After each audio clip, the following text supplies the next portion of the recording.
pense que ce soir, vous allez faire une cérémonie pour honorer l'ange de l'humilité. Il y a tout un travail qui a été fait au Jardin de la Lumière pour renforcer la présence de cet ange au milieu de nous. Et quand je faisais ce travail, alors j'étais avec tous les parents de la lumière. Il faut que vous sachiez que tous les travaux que je fais maintenant, ce n'est plus moi, Olivier, qui les fait, mais c'est tous les parents de la lumière à chaque fois. Voilà. Il faut que vous compreniez comment je fais maintenant. Maintenant, j'invite à l'intérieur de moi tous les parents de la lumière pour que tout le travail qui soit fait soit au nom des parents de la lumière. Et c'est les parents de la lumière. Alors je vous le dis pour que vous soyez au courant. Vous avez fait tout un travail sur l'ange de l'humilité. Et un magnifique travail, vous avez vraiment bien travaillé. Je vous félicite. Et maintenant, de plus en plus, je vais faire cela, que nous soyons un seul être et que nous appelions ces forces de la beauté. Alors vous allez faire comme de donner un corps à l'ange de l'humilité. C'est très étonnant et vraiment j'insiste, la Bible du Nouveau Commencement est très très surprenante. Surprenante. Parce que nous étions dans le temple et j'ouvre la Bible. Et c'est comme un oracle. Mais c'est incroyable.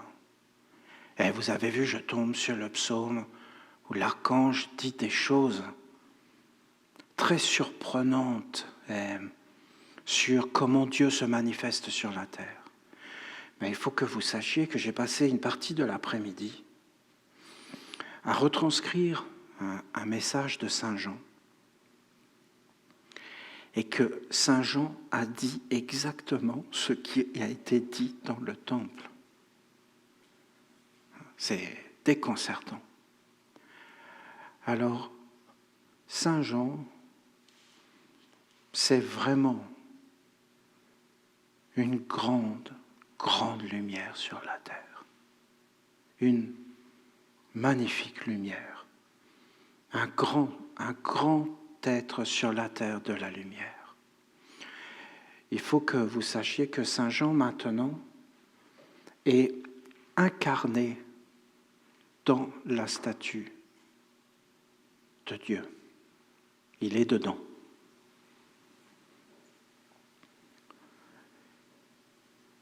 Nous, les Esséniens, nous avons des guides et des pères qui sont les 4 archanges, qui sont nos pères, et qui pour l'instant sont les vrais dirigeants de la nation essénienne.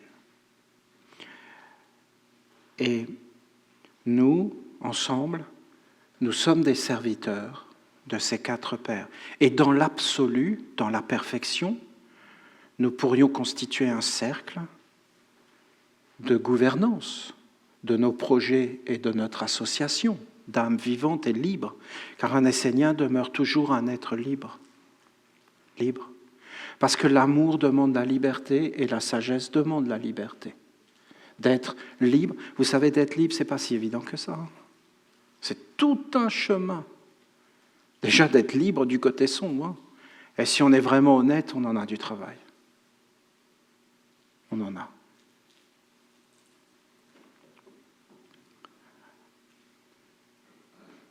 Saint Jean est une autorité suprême de notre alliance. Les paroles de Saint Jean sont une merveille, une splendeur. Quand il a dit, si tu dis que tu aimes Dieu, que tu ne vois pas, tu n'aimes pas celui qui est à côté de toi, tu es un menteur. Je peux vous dire que cette parole-ci, on va jusqu'au bout. Et que Dieu ne doit pas être vénéré dans l'abstrait, mais qu'on doit lui donner un corps, qu'on doit le faire apparaître. Vous allez voir dans le message, parce que je vais vous le lire, c'est certain, je vous le lis. Il en dit des choses. Notamment, il va vous dire que, et c'est une absolue vérité, on ne peut donner que ce que l'on a. Il ne va pas le dire comme ça. Moi, je vous le dis. On ne peut donner que ce que l'on a. Et le suprême des suprêmes, c'est de donner Dieu. De faire apparaître Dieu. Car on fait apparaître ce que l'on est. On va appeler l'ange de l'humilité. Alors c'est une certitude absolue. Devant l'ange de l'humilité, c'est une certitude absolue. Nous, ici, en ce moment même, nous sommes en accord avec les archanges. Car tout ce que nous faisons, tout ce que je suis en train de vous dire, ce sont des lois. Et c'est presque comme si vous étiez avec un archange. Les anges, c'est plus compliqué, parce qu'il faudrait qu'on arrive à vivre les vertus. Pas comme on a été habitué à faire par les chrétiens, les bouddhistes, les musulmans, les juifs, qui nous ont habitués à faire des choses et à faire le contraire en dehors, et que ce n'était pas grave. Non, en réalité, c'est grave. On ne devrait vivre qu'avec les vertus. Voilà, je vais vous lire le message de Saint Jean. Alors, voilà l'état d'esprit dans lequel il était. Vous voyez maintenant, si je le pose là, si je le pose, ça veut dire que je l'offre à Dieu. C'est beau. Ah, c'est beau. C'est lui qui l'a dit. Il était tout à fait particulier, Saint Jean. Il s'adresse à chacun de nous directement quand il parle. Et en fin de compte, il ne parle qu'aux Esséniens qui tiennent la corde. Il ne parle pas aux humains. Et pour lui, les Esséniens qui portent la corde, ce sont ses héritiers directs. Nous sommes ses héritiers. Ceux qui tiennent la corde de la ronde des archanges sont les héritiers directs de Saint Jean, de Jésus. C'est ce que je ressentais.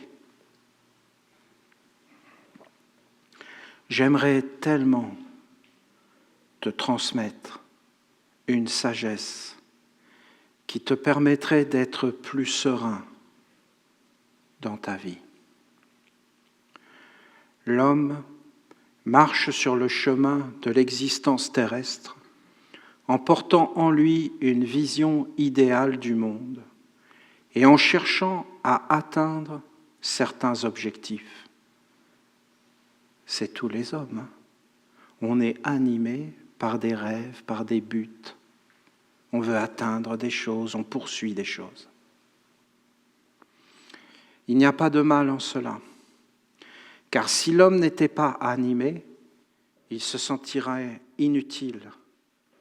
Il n'aurait plus d'orientation. Il serait totalement perdu. Heureusement que nous sommes animés. Heureusement que nous avons des buts, des espoirs, des rêves à atteindre. Lorsque j'ai rencontré la lumière à travers Jésus, j'ai su instantanément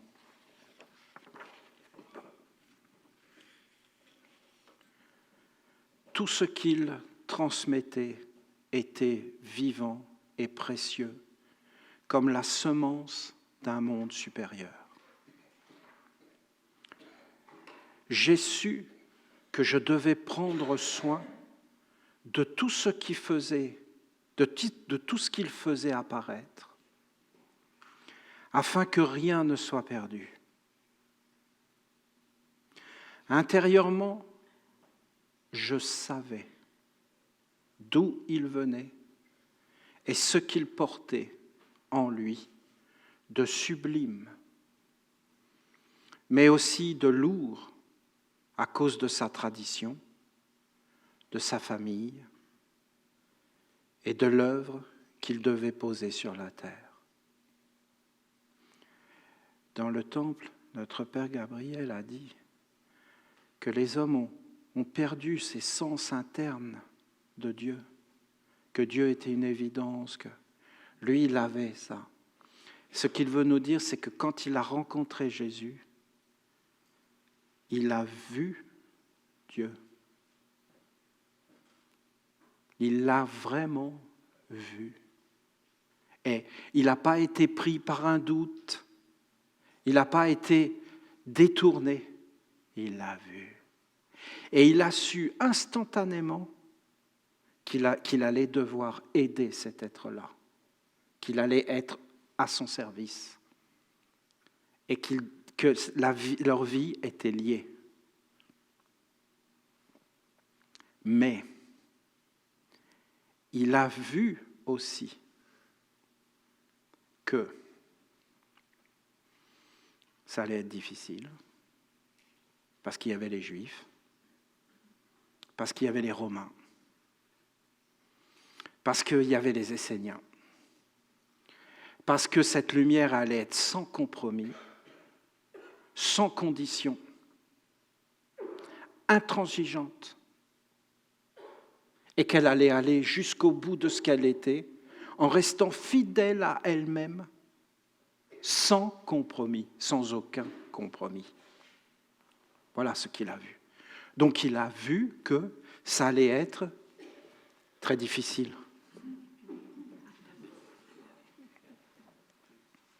Je l'ai matérialisé.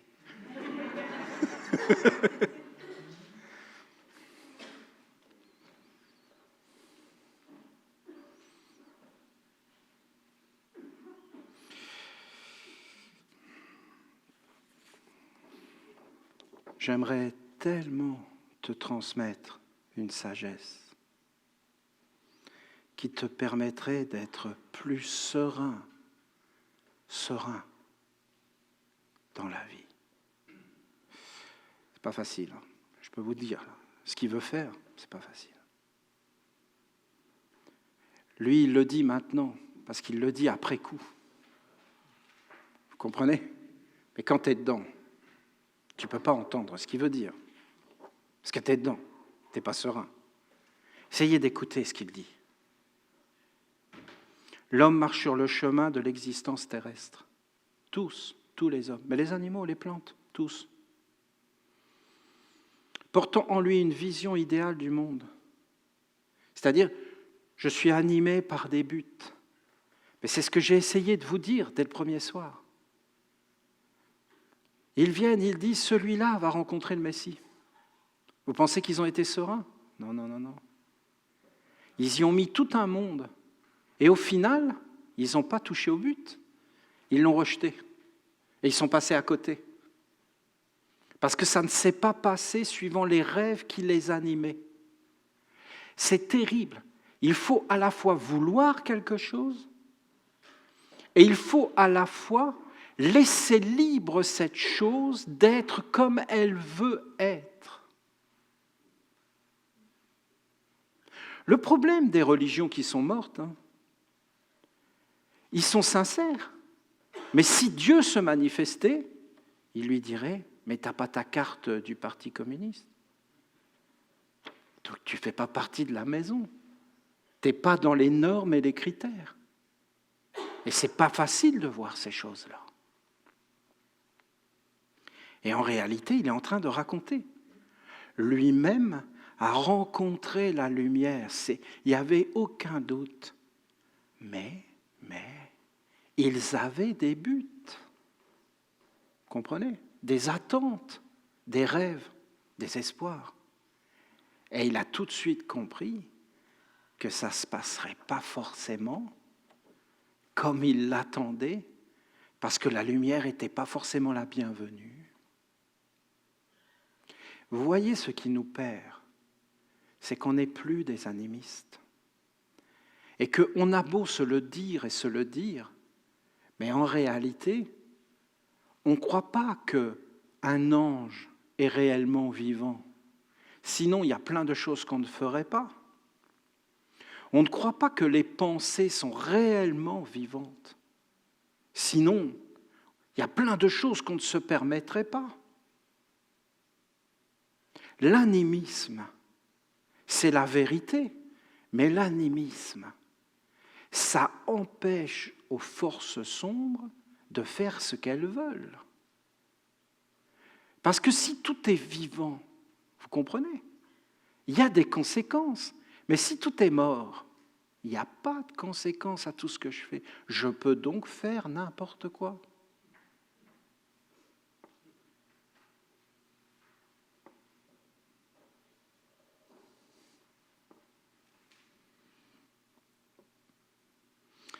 Intérieurement, je savais d'où il venait.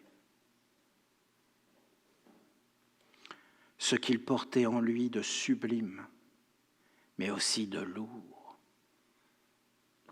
À cause de sa tradition, il a senti les problèmes arriver. Que ça n'allait pas passer avec les Romains, que ça n'allait pas passer avec les Juifs, que ça n'allait même pas passer avec les Esséniens. Même si en réalité les Esséniens l'ont soutenu dans l'ombre.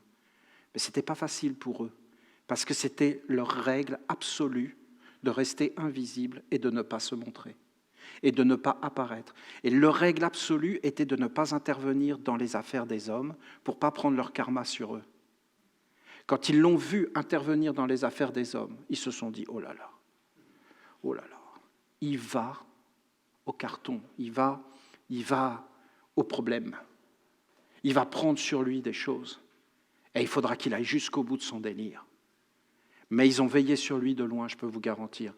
Quelqu'un comme Jésus n'aurait jamais pu faire ce qu'il faisait s'il n'avait pas eu toute une organisation, ne serait-ce que financière. Mais oui, on n'y pense pas à ces choses-là. Mais il faut bien se déplacer, il faut bien les organiser. Les voyages dans toutes les villes, il y avait une organisation derrière. Bien sûr, c'est évident. C'est les Esséniens qui ont financé tout ça, et quelques femmes. Que ce soit magnifique ou compliqué, j'ai compris que le travail serait immense et très difficile, à tous les points de vue. Cela ne m'a pas empêché de poser mon regard sur lui et de me lier à lui, car j'ai compris que ce qu'il apportait étaient des semences destinées à germer dans un très lointain futur.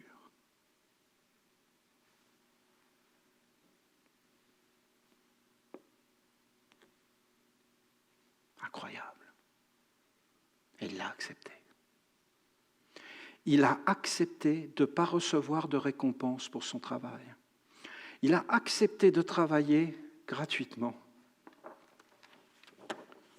J'aimerais tellement te transmettre une sagesse qui te permettrait d'être plus serein dans ta vie. L'homme marche sur le chemin de l'existence en portant en lui une vision idéale du monde et en cherchant à atteindre certains objectifs. Mais tout de suite, on les veut. On veut bien travailler, on veut bien faire des efforts, mais on veut la récompense. On veut la goûter, et dans le fond, on veut la goûter dans le corps. Vous entendez ? Mais ceux qui veulent vivre comme cela, c'est les punis. Parce qu'en réalité, nous avons des corps de plus en plus grands. Il y a comme un magicien là, qui nous a dit non, c'est le corps et c'est dans le corps. Mais vous vous rendrez compte la force qu'il faudrait pour accepter d'avoir la récompense 2000 ans après. Dans un autre corps et pour une autre personne. et de vivre tellement avec son âme et la grandeur qu'il n'y a plus de temps et qu'il n'y a plus d'espace, eh bien tu arriverais à connaître la sérénité. Des peuples qui ont connu la sérénité, c'est par exemple en Asie. Ces êtres, ils avaient une culture incroyable en Chine et dans ces pays. Et ils étaient même capables de se faire harakiri. Hara, c'est le ventre, et kiri, ça le fait rigoler. C'est-à-dire, il se plantait un couteau, puis il tournait comme ça, et c'est harakiri. Ben voyons. Et ils quittaient la vie en lisant de la poésie, la culture, la dévotion. Ils ne vivaient pas dans leur corps physique. Ils vivaient dans les paroles qu'ils disaient, dans la littérature, dans la musique. Ils vivaient dans la grandeur. Et ils pouvaient accepter ces idées, ces grandes idées de vie multiple. Lorsque j'ai rencontré la lumière à travers Jésus, j'ai su instantanément qu'il était Dieu. Je savais d'où il venait, tout ça, mais j'ai vu que ça allait être compliqué.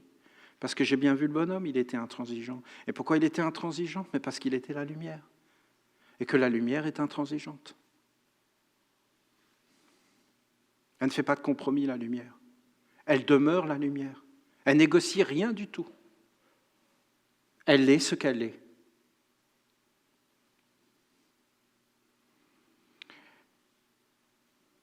Que ce soit magnifique ou compliqué, j'ai compris que ce travail serait immense et très difficile à tous les points de vue. Cela ne m'a pas empêché de poser mon regard sur lui et de me lier à lui, car j'ai compris que ce qu'il apportait était des semences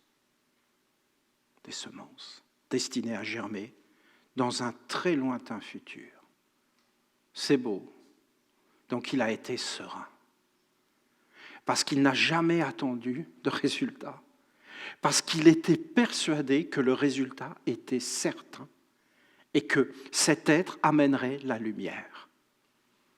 Et que lui, il n'avait pas à recevoir quoi que ce soit, que sa récompense était de prendre soin de cet être et d'être avec la lumière. On est dans un niveau très élevé, je vous garantis. Et c'est une grande clé de la vie. Si on pouvait savoir ça quand on est jeune, alors qu'on est plein d'inquiétudes, et il y a de quoi, parce que les adultes font peur. Si tu ne fais pas ça, il va t'arriver ça. Si tu ne fais pas ça, il va t'arriver ça. Et c'est toujours des menaces. Des menaces.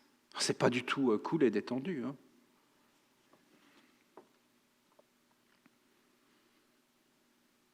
Vous pouvez toucher du doigt une civilisation où on parlerait d'immortalité. Je ferai mes devoirs dans 600 ans.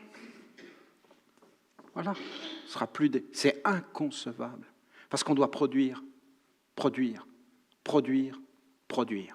Mais quoi? Du néant.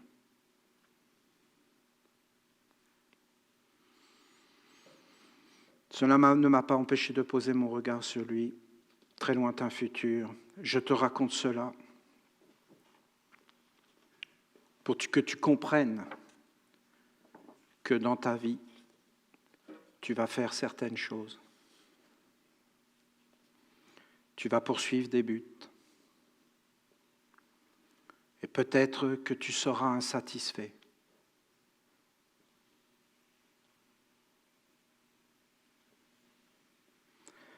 Parce que tu t'attendais à récolter, à obtenir un résultat. Mais rappelle-toi, mon expérience, et sache que le plus important, ce n'est pas que le Maître Jésus ait apporté telle ou telle sagesse, qu'il venait du royaume où la lumière est souveraine, et même ce qu'il était. Ce qui est important, c'est ce que tu fais des mondes que tu rencontres sur ton chemin. En vérité, je te le dis, l'homme qui marche sur la terre est un porteur de semences. Toi, moi, tous.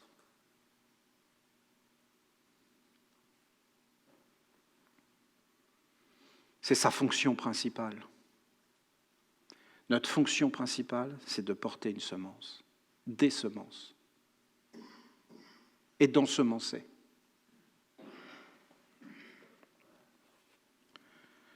Ce sont ces semences qui enfantent son présent et son futur, et parfois aussi le futur de l'humanité.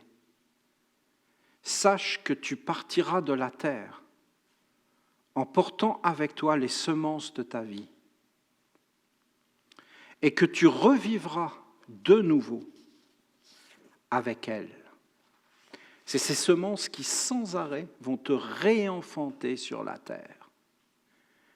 Beaucoup de choses vont te quitter, mais les semences, les choses cachées, les choses qui ont motivé, qui ont ensemencé, ces choses-là te suivent et reviennent, et te suivent et reviennent.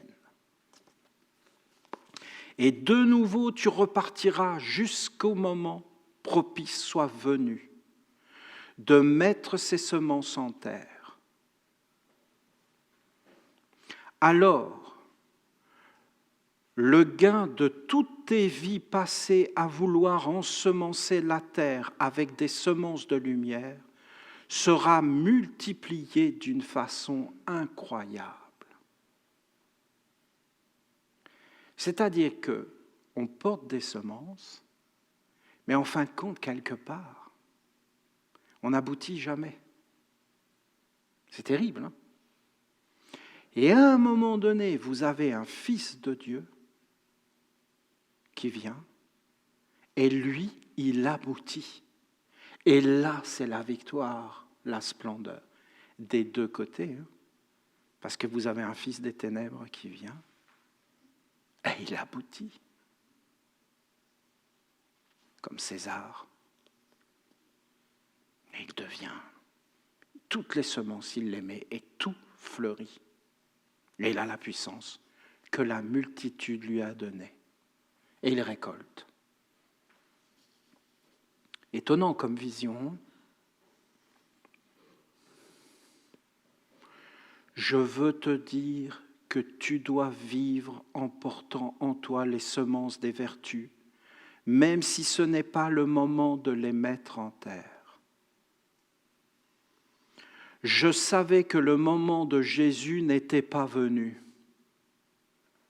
mais je l'ai quand même accueilli en moi, car il était le porteur de la splendeur. Peu importe le temps que cette splendeur mettrait à apparaître, elle était la splendeur.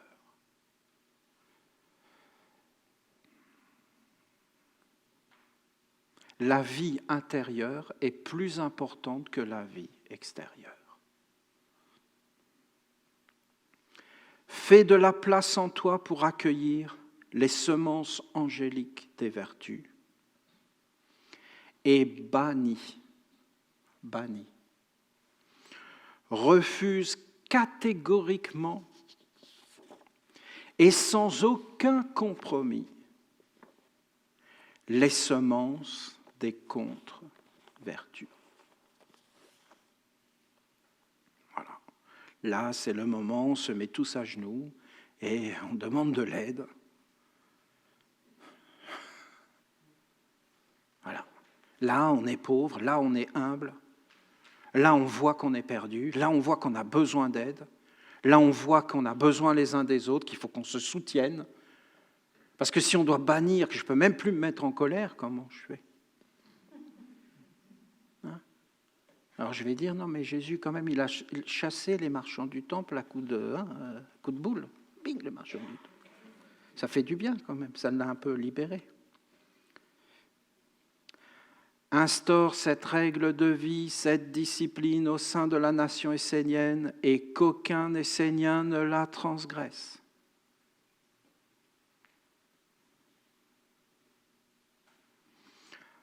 Plus de contre-vertus.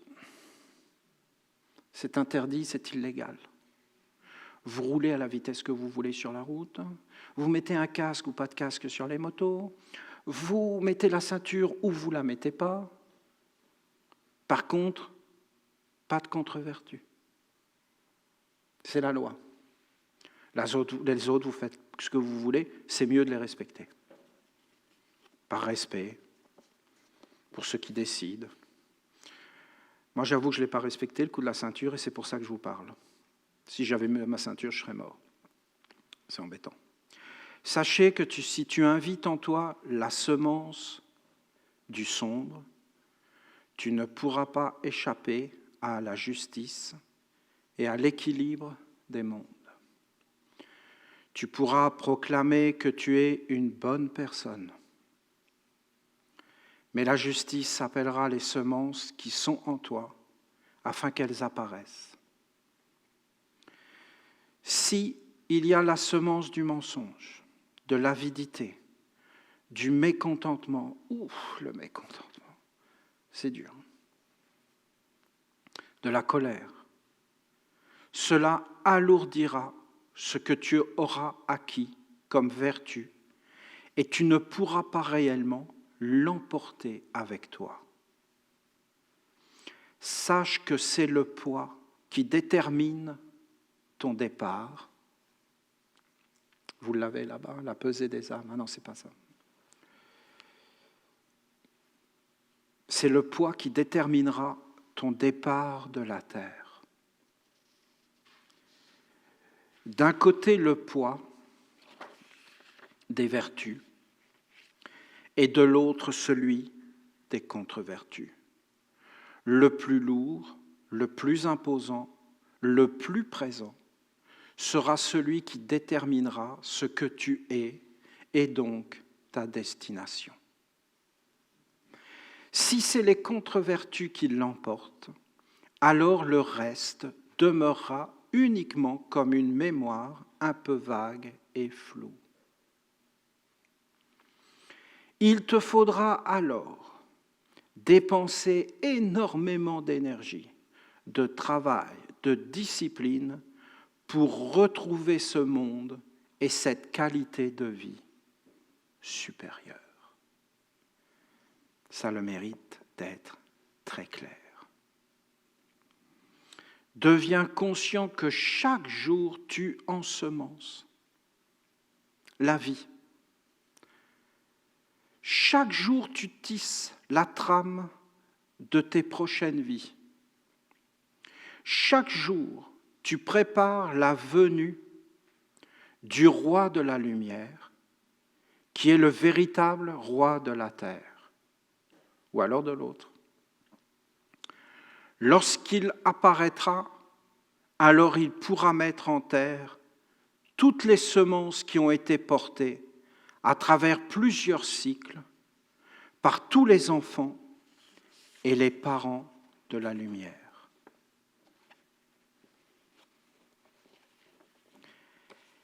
Il n'existe pas de plus grande satisfaction que d'apporter sa contribution à l'œuvre de la lumière sur la terre et dans tous les mondes.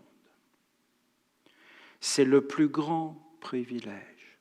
Privilège, c'est un privilège, c'est un honneur qui peut être donné à un homme, se mettre au service de la lumière et lui être utile d'une manière ou d'une autre. N'importe quoi, demande-moi n'importe quoi du moment que je te sers. Peu importe le temps que cela prendra. Pour que l'œuvre apparaisse, la fidélité doit être totale. La plus grande contribution qui peut être apportée à Dieu, qui vient sur la terre, s'appelle un chant de vie.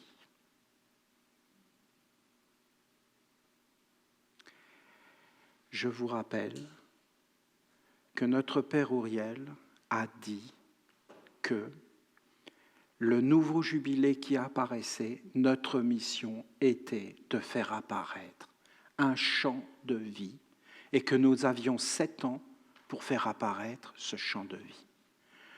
Je vous rappelle que notre Père Gabriel, dans l'oracle de la Bible, dans le temple, vient de nous dire que la nation essénienne est une œuvre de Dieu. Et que les Esséniens doivent faire apparaître le corps de Dieu. Saint Jean parle de beaucoup de temps avant que la semence touche la terre.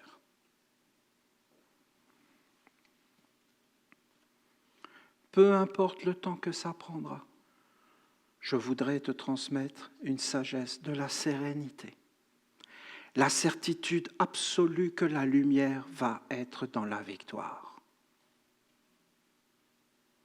C'est beau. C'est beau.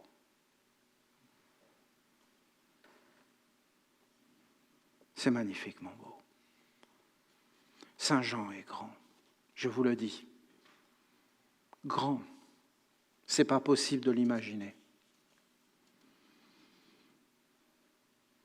Un champ de vie pour Dieu, c'est-à-dire une atmosphère particulière, une atmosphère, oui, une atmosphère.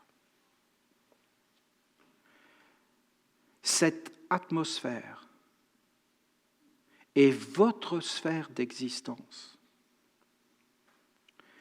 Elle vous permet de vivre, de respirer, de penser. Faire apparaître une telle atmosphère pour accueillir Dieu, pour lui offrir un espace et un corps dans lequel il pourra venir se nourrir.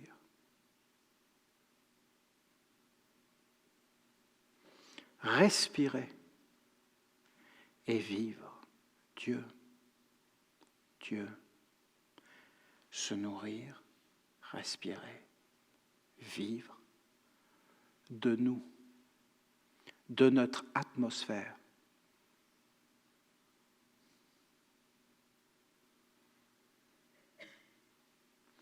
Est la plus grande contribution. C'est le plus haut que l'homme puisse faire sur la terre.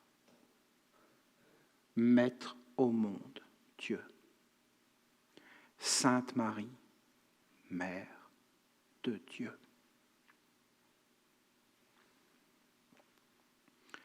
C'est l'œuvre d'un parent. Si tu fais cela, alors sache que tu es cela. Si tu fais cela, alors sache que tu es cela. Si tu fais cela, rien du tout, alors sache que tu es cela. Mais si tu fais cela, de faire apparaître Dieu, alors sache que tu es cela.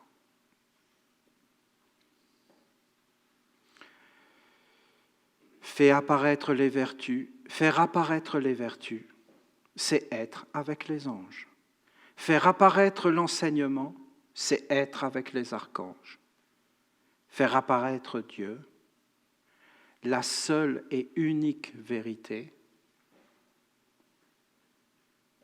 c'est être avec lui.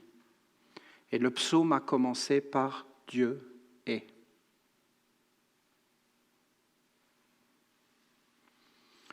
Dans un tel champ de vie, il ne peut y avoir de mensonge ou de contre-vertu. Aucune contre-vertu ne peut être présente pour accueillir Dieu. Est-ce qu'on se comprend ?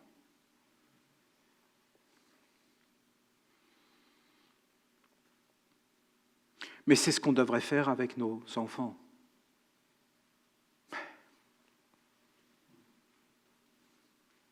On en est loin. Aucun mensonge. Hein.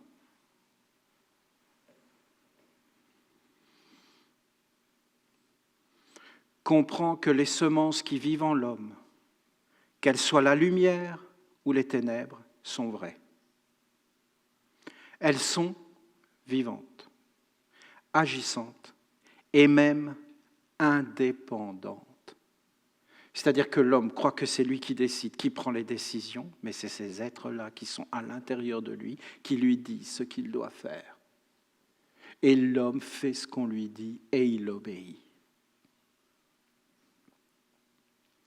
Elles se nourrissent de l'homme, contribuent à sa grandeur ou à sa chute.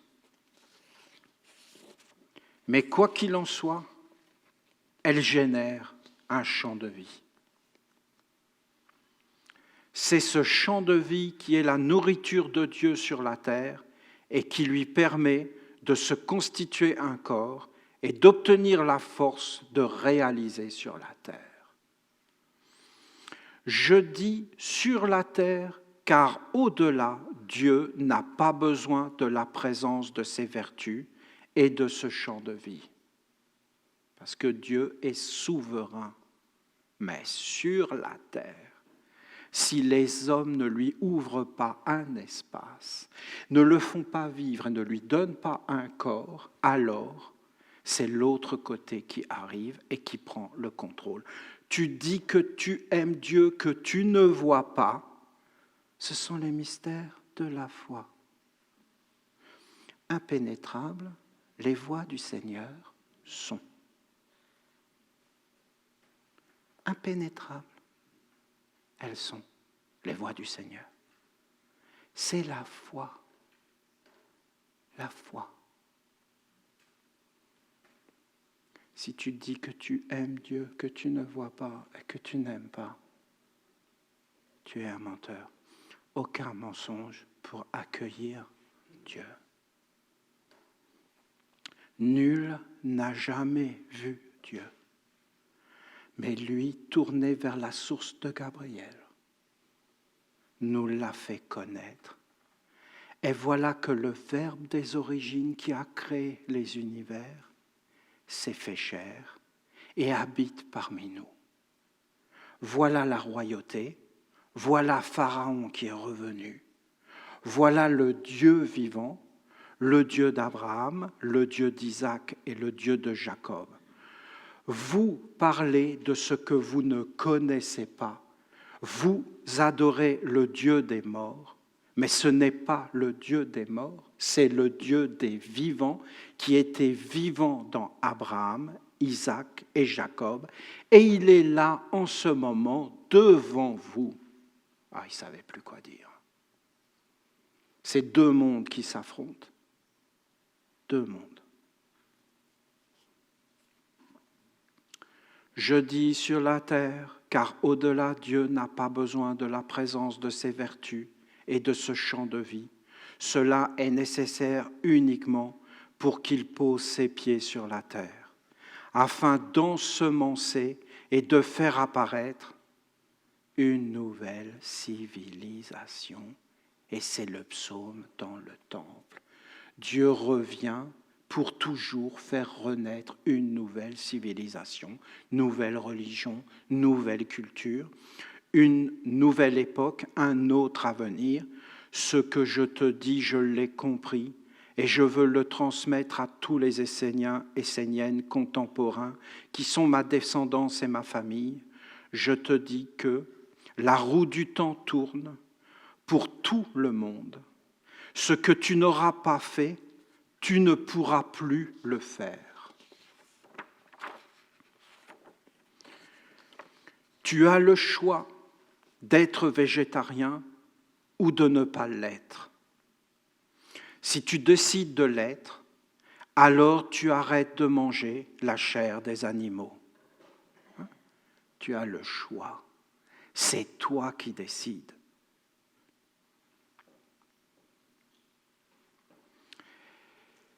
C'est aussi simple que cela. Ce que ne comprend pas Saint Jean, c'est qu'on est devenus des êtres psychologiques, des peureux.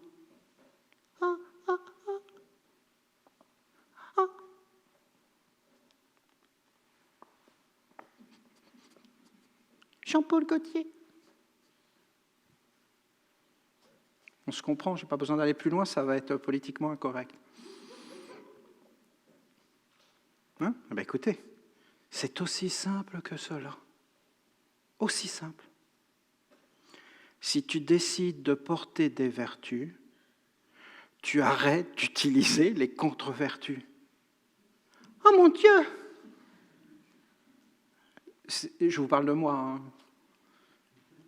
C'est pas si simple que ça aujourd'hui. Mais en réalité, ça l'est.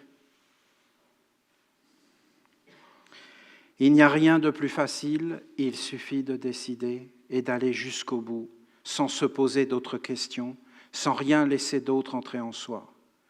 Décider, c'est se mettre en mouvement, et lorsque la décision est une vraie décision, alors rien ne peut s'y opposer.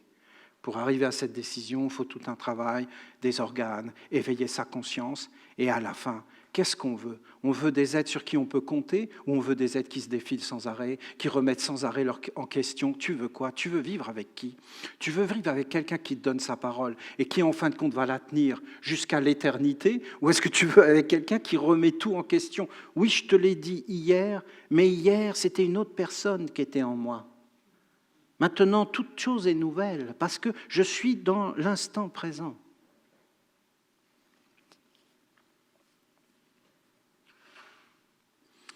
Je vous bénis et je prie pour que cette nouvelle amenée vous apporte la clarté qui enfante l'évidence et engendre la bénédiction et le bonheur d'être un enfant de la lumière. Je n'ai pas la prétention, en une soirée comme cela, d'interpréter un tel texte. Vous comprenez bien qu'il doit être médité. Un chant de vie, c'est quelque chose qui se prépare dans un travail, dans une discipline, dans certaines valeurs, dans des mouvements, dans des chants. Ça peut se condenser dans un village, un art de vivre, une façon d'être au monde, jusqu'à être dans la vie quotidienne en permanence. C'est comme enfanter une habitude, c'est comme faire apparaître une nouvelle vie à l'intérieur. Alors, c'est une nouvelle façon de voir. Il faut entrer dans l'étude. La dévotion est très importante.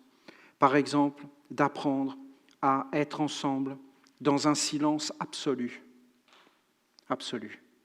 dans une immobilité absolue. Et après, de commencer à chanter ensemble et de rayonner une force où on s'unifie dans le chant. Et là, on fait apparaître un chant de vie. Si, par exemple, on commence à se mouvoir ensemble sur des rythmes et qu'on fait des mouvements ensemble, au bout d'un moment, on va être un seul corps. Et en fin de compte, on va engendrer un chant de vie. Un chant de vie, c'est quelque chose qui va passer à travers notre corps et qui va de plus en plus nous éveiller. On peut le faire, comme je vous ai expliqué, à travers des structures, à travers des pensées. Par exemple, plus vous allez vous concentrer sur la statue du recyclage, plus la statue du recyclage va vous apparaître, va devenir vivante, va commencer à vous parler. Vous allez avoir des compréhensions. En réalité, vous êtes déjà transformé. Plus vous allez comprendre c'est quoi le triangle des invocations, plus vous allez monter dessus.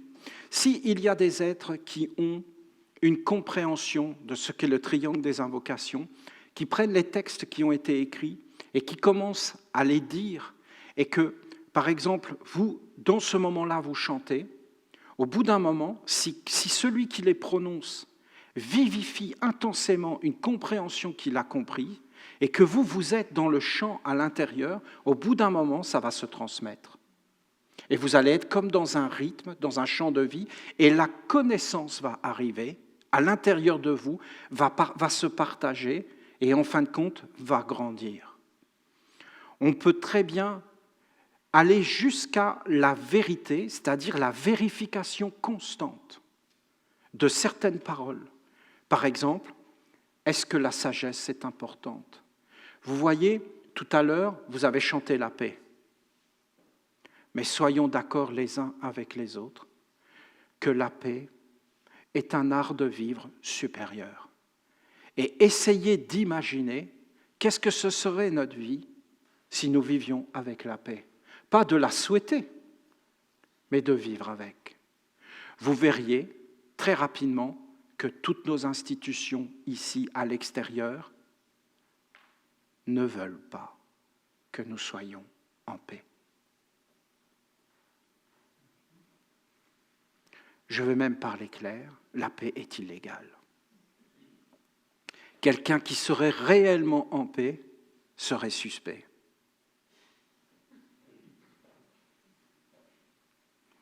Tu as pris des trucs illicites. Il y a quelque chose. C'est malsain. Un être qui serait vraiment en paix dans son travail. Tout est fait sans arrêt pour venir nous chercher, appuyer sur des boutons et éveiller en nous une certaine nourriture de mécontentement, de rage, de ne pas être content, de ne pas apprécier, de ne pas profiter, de ne pas vivre, d'être à côté de tout, de jamais être soi, d'être toujours attrapé, d'être toujours ailleurs, de ne pas être dans l'éternité. Parce que si tu commences à éveiller ces forces supérieures, alors tu échappes à ce monde, parce que c'est un sacré champ de vie. Un sacré champ de vie. Puissant, omniprésent. Il faut donc apprendre à se décontaminer, à se laver, à se nettoyer, à se préparer, à être subtil et délicat, à s'assembler. Il faut un grand respect. Il faut des exercices, il faut des purifications. Et en fin de compte, il faut une dévotion parfaite, il faut être préparé, il faut être bien éduqué, il faut être instruit, il faut avoir étudié toutes les lois, il faut être avec les anges et les archanges. Et à partir de ce moment-là, on peut, quand on est suffisamment, un nombre suffisamment, on peut faire apparaître un champ de vie.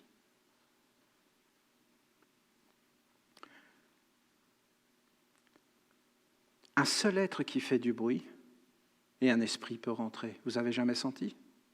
Je ne vais pas vous le faire quand même, c'est pas gentil. Mais je vous mets tous dans le silence.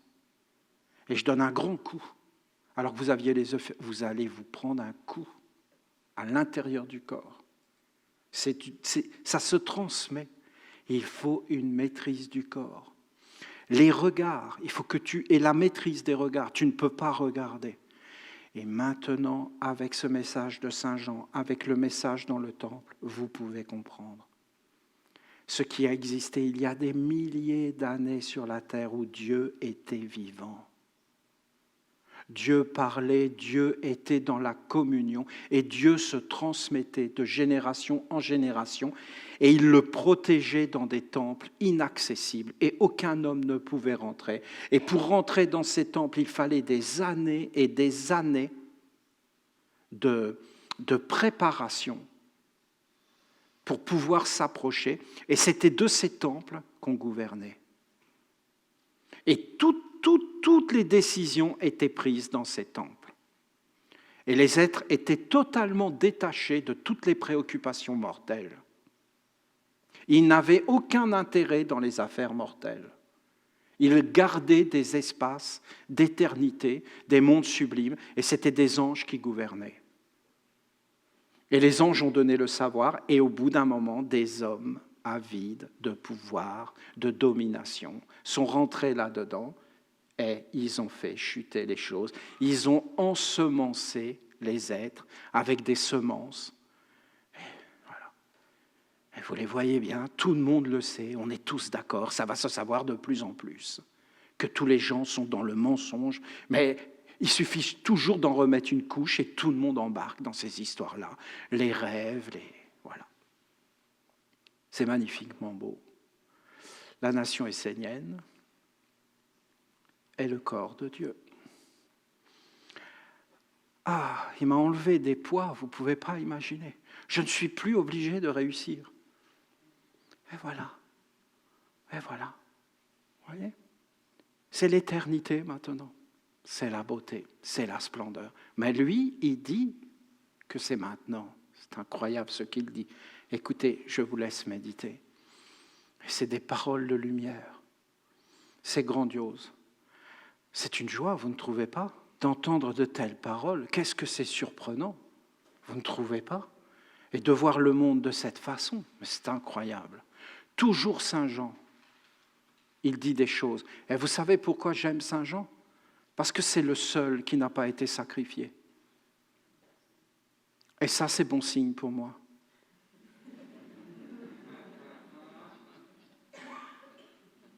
Les autres, ils se sont tous fait avoir. Saint-Pierre, c'est le pire, ils l'ont pendu la tête en bas.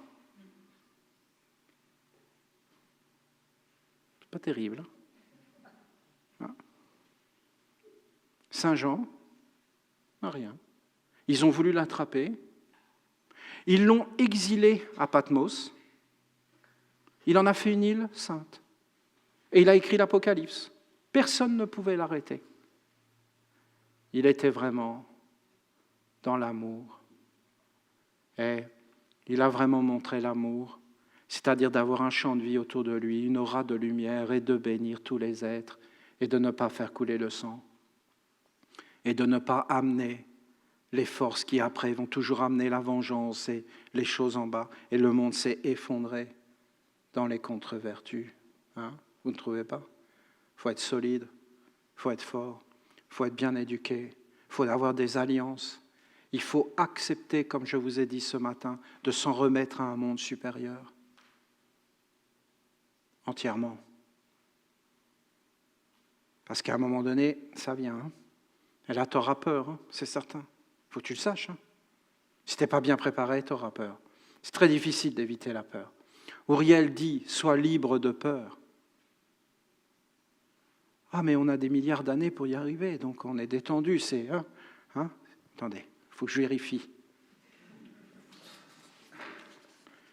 J'aimerais tellement te transmettre une sagesse qui te permettrait d'être plus serein. Voilà. Si tu sers la lumière, sois certain qu'elle sera dans la victoire. Mais pas de contre-vertu.